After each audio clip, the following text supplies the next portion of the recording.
किया था उन्होंने, रोशन बेग साहब ने बहुत अच्छा काम किया था। चाहती हूँ कि वापस से हेलो एक्सिस्टेंस में व्यूवर्स, आए। वेलकम टू आपकी आवाज़। मैं हूं नूरान।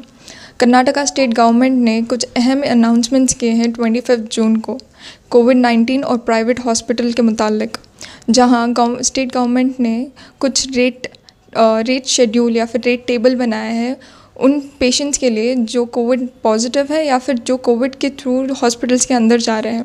अगर मैं तफसील से आपको प्रॉपरली आपको उन रेट्स के बारे में बताऊं तो पहले तो ये रेट्स डिस्टिंग्विश हुए हैं दो कैटेगरीज़ में। एक जिनके पास हेल्थ कार्ड है और एक जिनके पास हेल्थ कार्ड नहीं है। और ये रेट्स शिफ्ट होते हैं उनकी पेशेंट की कंडीशन को भी लेकर। जैसे कि अगर एक जनरल वार्ड में अगर एक पेशेंट जा रहा है और उसके पास कार्ड है तो उसका रेट होगा 5200 रुपीज़ पर डे। और जिनके पास कार्ड नहीं है तो उनका होगा 10,000 रुपीज़। अगर एक पेशेंट को ऑक्सीजन की ज़रूरत है तो उनका प्राइस होगा, जिनके पास कार्ड है उनका प्राइस होगा 7,000 रुपीज़ और जिनके पास कार्ड नहीं है उनका होगा 12,000 रुपीज़। अगर आईसीयू में आइसोलेशन चाहिए और वेंटिलेटर के ऊपर है पेशेंट तो जिनके पास कार्ड है उनका होगा 10,000 रुपीज़ पर डे और जिनके पास कार्ड नहीं है उनका होगा 25,000 रुपीज़ पर डे। तो मैम, मेरा सवाल आपसे ये है कि इतना कंसेशन होने के बाद भी स्पेशल कमेटी जो फॉर्म की थी गवर्नमेंट ऑफ कर्नाटका ने, उन्होंने इतना सब कंसेशन करके भी 5,000 rupees per day for people who are having health card, और जिनके पास हेल्थ कार्ड नहीं है, जो बिलो पॉवर्टी लाइन को बिलोंग करते हैं, वो कैसे अफोर्ड करेंगे? देखिए, जो रेट्स इन लोगों ने चार्ज किए हैं ऑलरेडी, जो फिक्स किए हैं, आई मीन, तो ये प्राइवेट हॉस्पिटल्स के लिए बोल के ये फिक्स करें। So the what you have said वो सिर्फ एक दिन का रेट है पर डे। तो वहाँ पे और एक बात बताना भूल गए, जिनको वेंटिलेटर की ज़रूरत है उनको जो है 45,000 रुपीज़ से, जो कार्ड नहीं है, जो कार्ड हैं उनके लिए 25,000 है। मतलब ये रेट न हमारे हिंदुस्तान के अंदर जनरली देखा जाए तो मैक्सिमम बिलो पॉवर्टी लाइन ही है। बिलो पॉवर्टी लाइन है या मतलब लोअर मिडिल क्लास हैं, अपर मिडिल क्लास हैं, ये कैटेगरी के लोग मतलब तादाद ज़्यादा है। देखा जाए तो 80% लोग यही हैं। तो मतलब इनके लिए अब तक जो है गवर्नमेंट की तरफ से लॉकडाउन हुआ, सडन लॉकडाउन हुआ विदाउट एनी प्रिपरेशन, एकदम से लॉकडाउन हुआ। उसके वजह से कितने लोग सड़कों पे चलते हुए लोग अपनी जान गंवाए, कुत्ता खाते हुए हम लोगों ने देखा, सड़क पे से खाना खाते हुए हम लोगों ने देखा। मतलब ऐसी ऐसी चीज़ें हम लोगों ने देखी कि उसका अनबिलीवेबल है। और इतनी मात पड़ी है लोगों को, पब्लिक को, आवाम को, कि अब उनके देखा जाए तो वो क्या बोलते हैं कि खाने के वांदे हैं। मतलब उनको रोज़ी रोटी जुटाना मुश्किल है। ऐसी सिचुएशन में ये लोग ये रेट फिक्स किए हैं। मतलब ये क्या, मतलब ये सरकार पब्लिक के साथ है भी या नहीं, ये डाउट करना और ये सवाल करना ज़रूरी है आज की तारीख में। क्योंकि जो रेट फिक्स किया है, भले ही वो विद कार्ड हो, विद कार्ड के साथ भी जो रेट इन्होंने फिक्स किया है वो किसी भी इवन मिडिल क्लास के लिए भी अफोर्ड करना नामुमकिन है। और कई सारे लो मिडिल क्लास के पास कार्ड भी नहीं है। हाँ, कई लोगों के पास तो कार्ड भी नहीं है क्योंकि बनाया नहीं है। उन लोगों के पास एजुकेशन नहीं है, या उन लोगों को, मैक्सिमम लोगों को तो पता भी नहीं है कि ऐसा कोई हेल्थ कार्ड बनता है। जैसे कि बहुत सारे हेल्थ कार्ड्स हैं, कर्नाटका का है और आयुष्मान है और जीवन कुछ वैसा भी कुछ है। तो ये से भी कार्ड्स के बारे में बहुत सारे लोगों को तो अवेयरनेस भी नहीं है। उनके पास राशन कार्ड ही नहीं है बहुत सारे लोगों के पास, ये कार्ड्स की तो बहुत दूर की बात है। तो ऐसी सिचुएशन में गवर्नमेंट अगर जो पब्लिक काम नहीं है, तकरीबन तीन महीनों के ऊपर हो गया, उन लोगों के रोज़ी रोटी नहीं है। अभी तक कितने लोग, कितने माइग्रेंट्स अभी तक घर पहुंचने में हैं।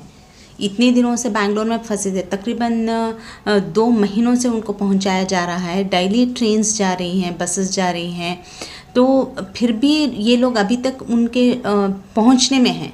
और ऐसी सिचुएशन में इतना हाई रेट लगाना, ये वाकई में गवर्नमेंट को, पब्लिक को उतर के सड़कों पे क्वेश्चन पूछना चाहिए, सवाल उठाना चाहिए। मतलब गवर्नमेंट चाहती क्या है? एक तो सडन लॉकडाउन करके उन लोगों को कुछ नहीं दिया गया, ना ही उनको 5000 रुपीज़ से पूरे ऑटो ड्राइवर्स को, टैक्सी ड्राइवर्स को पहुंचाती बोले, और डेली वेजेस के लोगों को पहुंचाती बोले, कुछ नहीं पहुंचा।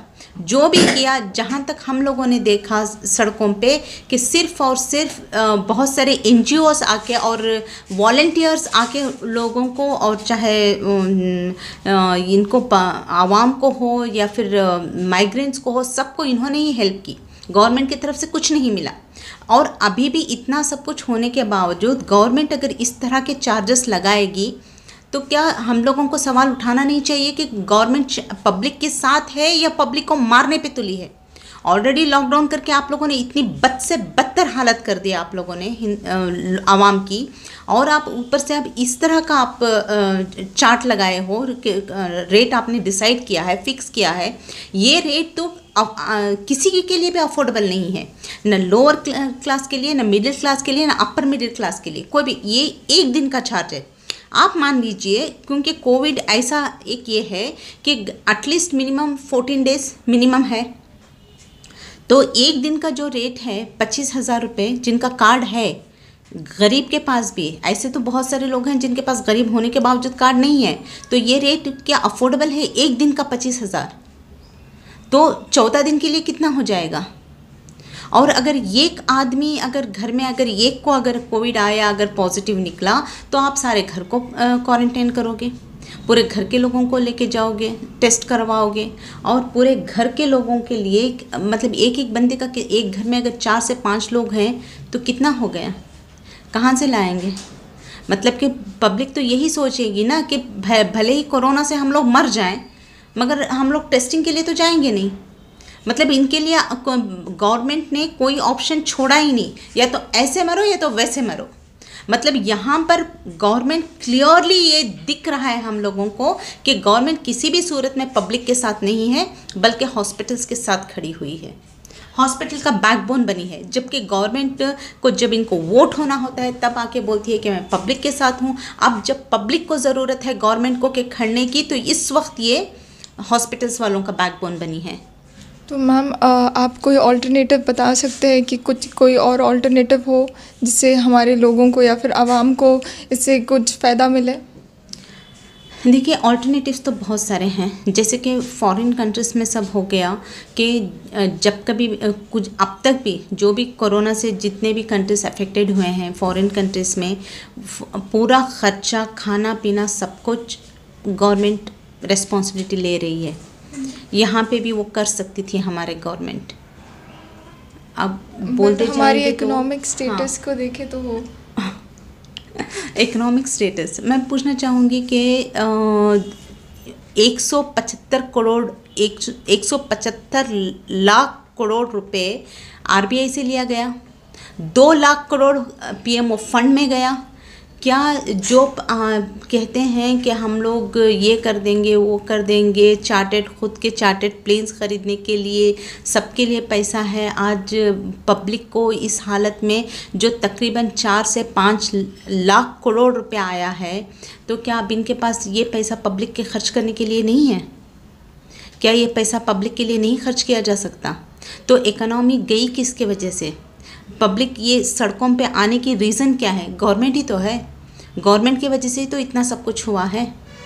और आज बोल रहे हैं कि गवर्नमेंट को नहीं है, तो फिर आप प्राइवेटाइज, जो भी आप लोगों ने सब कुछ प्राइवेटाइज तो कर दिया, अभी आप प्राइवेट हॉस्पिटल्स के फेवर में खड़ने के लिए, उनका प्रॉफिट करवाने के लिए आप तैयार हो। पब्लिक को क्या किस तरह से करोगे आप? मतलब कहीं से भी मर जाए, कुछ हो जाए।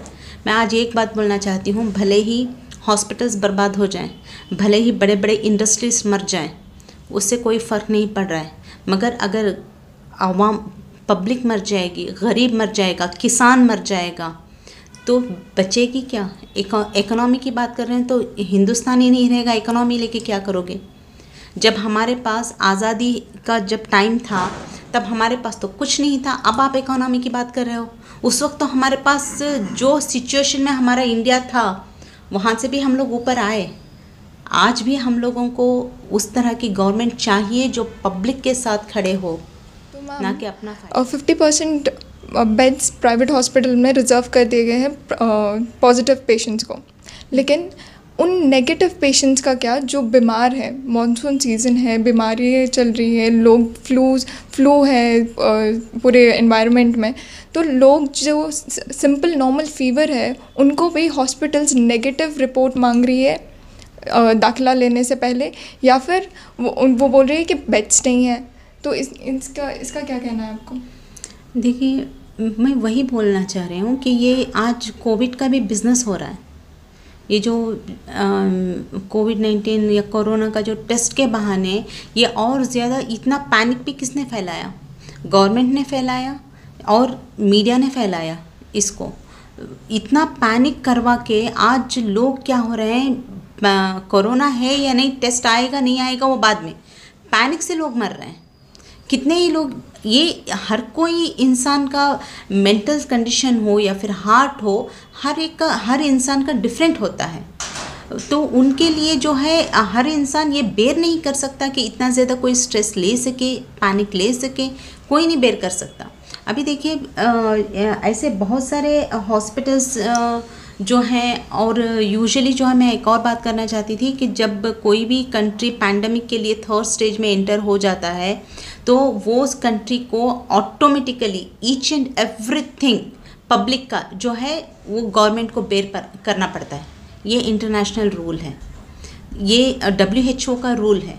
मगर यहाँ पर हमारा इंडिया आज थर्ड स्टेज में एंटर कर चुका है, कर्नाटका थर्ड स्टेज में एंटर कर चुका है, फिर भी हम लोग यहाँ पे पब्लिक इतना ज़्यादा खाने के लिए तो सफ़र कर ही रहा है। अब ये नए इश्यूज़ हैं जो मेडिकल के लिए भी सफ़र कर रहे हैं, और इन्हों लोगों ने तो रिज़र्व करके रख दिया। अभी वो लोग बोल रहे हैं कि नेगेटिव रिपोर्ट लेके आओ कोविड का, तभी हम लोग एडमिशन लेंगे।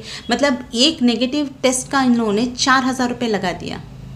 तो एक बंदा जो गरीब लोग खाने के लिए खाना नहीं है, तो वो नेगेटिव टेस्ट लेके 4,000 रुपये स्पेंड करके नेगेटिव का रिपोर्ट कहाँ से लेके आएंगे वो बेचारे। मतलब यहाँ पे सोल्यूशन है कि गवर्नमेंट ऐसा कुछ करे कि पूरे जितने भी प्राइवेट हॉस्पिटल्स हैं वो अपने कब्ज़े में लेके पूरा अपना अंडर कंट्रोल लेके वहाँ पे सबको फ्री ये कराएं, टेस्ट करवाएं। यहाँ तक अब तक जो भी कोविड का टेस्ट भी हुआ ना, फ्री करवाना चाहिए था गवर्नमेंट की वजह से, मगर वहाँ पे भी चार्जेस लग रहे थे।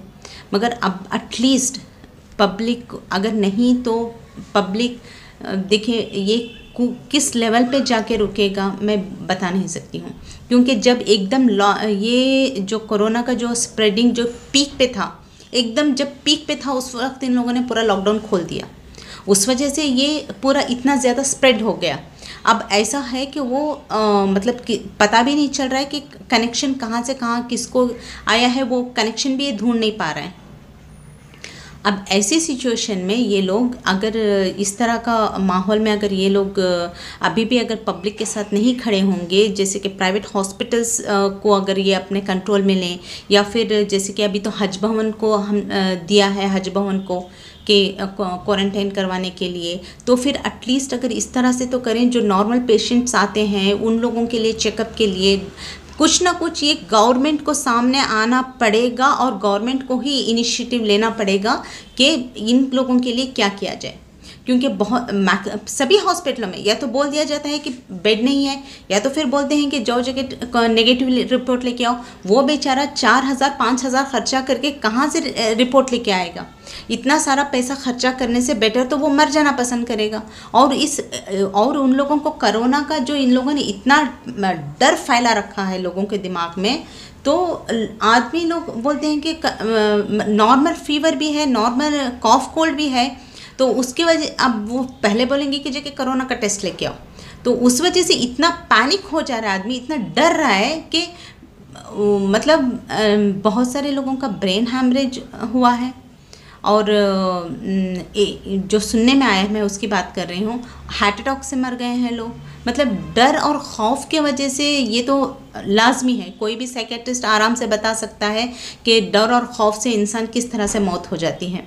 तो यहाँ पर आप लोग इम्यूनिटी बढ़ाने की बात कर रहे हो, आप तो डर से तो आदमी की इम्यूनिटी तो किस लेवल पे जाती है तो सबको पता है। तो आप एक तरफ बोलते हो कि इम्यूनिटी बढ़ाओ कोरोना से लड़ने के लिए, दूसरी तरफ वहीं पे आप उनको पैनिक दे के डर पैदा करके उनकी इम्यूनिटी बर्बाद कर रहे हो। तो यह किस तरह से गवर्नमेंट पब्लिक के साथ खड़ी है मुझे समझ में नहीं आ रहा है। या फिर ऐसे बहुत सारे फंक्शन हॉल्स हैं या फिर बहुत सारे अपार्टमेंट्स हैं जो अभी तो बहुत सारे जॉब चले जाने की वजह से बहुत सारे बिल्डिंग्स हैं जो खाली हैं, उन सबको गवर्नमेंट को अपने अंडर लेना पड़ेगा और वहाँ पे एटलीस्ट डॉक्टर्स को प्रोवाइड करके जो एटलीस्ट जो कोरोना के नहीं है, जो नॉर्मल टेस्ट के लिए आ रहे हैं, एटलीस्ट उनको टेस्टिंग के लिए उनके लिए कोई सहूलत बनानी चाहिए गवर्नमेंट को। मैम ये सारे तो केसेस थे जो पॉजिटिव हैं, हॉस्पिटल्स के थे और जो सीरियस कंडीशन में है, लेकिन उन सब क्या जो बेसिक फ्लू या फिर जिनका टेम्परेचर 100 है और वो ट्रीटमेंट लेना चाहते हैं, तो एक कोई मोबाइल या फिर कोई ऑल्टरनेटिव चीज़ जिसके थ्रू इन लोगों को ट्रीटमेंट मिल सके। देखिए ये बहुत अच्छा सवाल है क्योंकि ऐसा पहले भी हो चुका है और हमारे रोशन बेग साहब ने जो है 2000 में आई थिंक उन्होंने एक मोबाइल क्लिनिक करके स्टार्ट किया था। जब रोशन बेग साहब इस तरह के क्लिनिक्स बनाए थे मोबाइल क्लिनिक, उस वक्त शिवाजी नगर के लोगों को भी याद होगा, इससे बहुत फ़ायदा मिला था उन लोगों को, बहुत ही ये फ़ायदेमंद थे और उससे बहुत सारे लोग उसको यूटिलाइज़ भी किया और उसका मुझसे ज़्यादा शिवाजी नगर के लोग बता सकते हैं कि वो उनको उससे कितना उससे बेनिफिट मिला था। तो मैं चाहती हूँ कि ये वाकई में एक जो काम किया था उन्होंने रोशन बेग साहब ने बहुत अच्छा काम किया था, चाहती हूँ कि वापस से एक्सिस्टेंस में आए। तो ये एक बहुत ही बेहतरीन ऑप्शन है, तो जिसको यूसुफ साहब ने आके उसको इनॉग्रेशन किया था और बहुत चला था। आज इसकी बहुत ज़्यादा सख्त ज़रूरत है। रोशन बेग साहब ने 2000 में इसका इनॉग्रेशन किया था, अभी तो वो एग्जिस्टेंस में नहीं है। हम लोग गवर्नमेंट से रिक्वेस्ट करेंगे इसको वापस से एग्जिस्टेंस में लाइए, इसका बहुत ज़्यादा ज़रूरत है अभी, क्योंकि मोबाइल क्लिनिक होगा हर एक मोहल्ले में, 1 से 2 मोबाइल क्लिनिक, जैसे एम्बुलेंस में वो मोबाइल क्लिनिक का उन्होंने इनॉग्रेशन किया था, तो उस तरह के मोबाइल क्लिनिक्स की अभी बहुत सख्त ज़्यादा ज़रूरत है कि हर मोहल्ले में एटलीस्ट 1 से 2 मोबाइल क्लिनिक हो। इमीडिएटली किसी को भी है तो पहले जाए, उनका टेस्ट करे, उनका नॉर्मल उनको मेडिसिन दे के उनको देखिए। क्वारंटाइन और ये कोविड का ये जो पैनिक है, सबसे पहले लोगों को ये इस पैनिक को हमें कम करवाना है। तो गवर्नमेंट की तरफ से इस तरह के मोबाइल क्लिनिक आ जाएं, जैसे रोशन बेग साहब ने बनाया था 2000 में, उनको वापस से एग्जिस्टेंस में लाया जाए, लाके उन लोगों को हर मोहल्ले में एटलीस्ट 1 से 2 इस तरह के एम्बुलेंस बनाए जाए। और जिन किसी को भी बुखार है या सर्दी है, को एकदम से कोविड नेगेटिव लेके आओ, रिपोर्ट ले, इस तरह से पैनिक करने से पहले उन लोगों को वहीं पे टेस्ट किया जाए, उनको प्रॉपर पहले तो मेडिसिन दिया जाए कि फीवर का हो या कॉफ़ का हो। आजकल तो कॉफ़ और कोल्ड आने से हॉस्पिटल जाने से लोग डर रहे हैं कि कहीं कोविड बोल देंगे, टेस्ट करवा देंगे, उतना पैसा कौन देगा। ये जो डर है, ये जो पैनिक है, जो ये खर्चे का बात कर रहे हैं, जो ये क्वारंटाइन करने की जो बात कर रहे हैं, इस पैनिक की वजह से लोग टेस्टिंग के लिए आगे नहीं आ रहे हैं, हॉस्पिटल जाने से डर रहे हैं लोग। तो ये पैनिक को ख़त्म करना होगा। इस तरह के मोबाइल क्लिनिक्स बनाया जाए और वहीं पे उन लोगों को टेस्ट किया जाए। उन लोगों को होम क्वारंटाइन में उनको बोला जाए कि 15 दिन आप इस तरह से सेफ्टी में रहो, अंदर रहो, किसी से मिलो जुलो नहीं, जो चाहिए मेडिसिन हम लोग प्रोवाइड करेंगे। इस तरह के हर जगह क्लिनिक्स हो जो मोबाइल घूमे फिरे, क्योंकि नॉर्मल डॉक्टर्स भी ये कर रहे हैं, उन लोगों को प्रॉपर पीपीटी किट्स पहुंचाए जाए डॉक्टर्स को। तो इस तरह के हर एक मोहल्ले में 1 या 2 इस तरह के मोबाइल क्लिनिक्स होने चाहिए जो वहाँ के पेशेंट को टेस्ट करे। और एक तो इससे एक फ़ायदा होगा कि आदमी जाने से जो डर रहा है हॉस्पिटल, कि सर्दी खांसी ये तो आम चीज़ है भाई। अब तो बारिश का रेनी सीज़न है, उसके बाद विंटर सीज़न है, ये तो इस सीज़न में ये चीज़ आम है, हर किसी को होगा। तो आदमी इस चीज़ को जाके डॉक्टर के पास बताने से डर रहा है, क्योंकि एक तो डॉक्टर्स बोल रहे हैं कि ट्रीट नहीं करेंगे, दूसरा बोल रहे हैं कि कोविड का टेस्ट करवा के लाओ। तो इस पहले जब तक हम लोग इस पैनिक को ख़त्म नहीं करेंगे तो जब तक इसका कोई हल नहीं मिलेगा। इस तरह के मोबाइल क्लिनिक्स स्टार्ट किया जाए और उन लोगों को वहाँ पे पहले ट्रीटमेंट दिया जाए। जब उनका कंडीशन सीरियस हो, अगर वाकई में है, तो जैसे कि डॉक्टर्स भी बोल रहे हैं कि अगर सीरियस है तो 8 डेज़ के अंदर आपको पता चल जाएगा, नहीं है तो 8 डेज़ के अंदर रेड्यूस होना स्टार्ट हो जाएगा। जो भी सिम्टम नॉर्मल फ्लू या कुछ है तो 8 डेज़ में ऑटोमेटिकली रेड्यूस हो जाएगा। तो आप इतना जल्दी एकदम से कोविड कराओ, ये करो, सबको आप इतना पैनिक क्यों कर रहे हो? मैं गवर्नमेंट से रिक्वेस्ट करती हूँ आपके आवाज़ के चैनल के थ्रू कि इस पैनिक को कम किया जाए। इस तरह के मोबाइल क्लिनिक्स लेके आएँ, हर मोहल्ले में ये क्या दो, जो हर किसी को अगर बुखार है, नॉर्मल जो कॉफ फीवर है जो अब इस मौसम की वजह से आता है, उसको ये लोग टेस्ट करें, उनको होम क्वारंटाइन करने की ये दे। क्योंकि बोलते हैं ना कि डॉक्टर दवा से ज़्यादा, डॉक्टर जो प्यार से बात करता है उससे आदमी जी जाता है। तो ये चीज़ बहुत ज़्यादा ज़रूरत है कि लोगों में तसल्ली दी जाए और इस पैनिक को कम किया जाए और लोगों में हिम्मत बढ़ा जाए। उसी से इम्यूनिटी भी बढ़ेगी और इस चीज़ से हम लोगों को लड़ने की हिम्मत और सबका साथ मिलेगा। इसके लिए गवर्नमेंट भी साथ देना चाहिए और पब्लिक को भी साथ देना चाहिए। Thank you so much ma'am. For further updates please do subscribe आपकी आवाज़।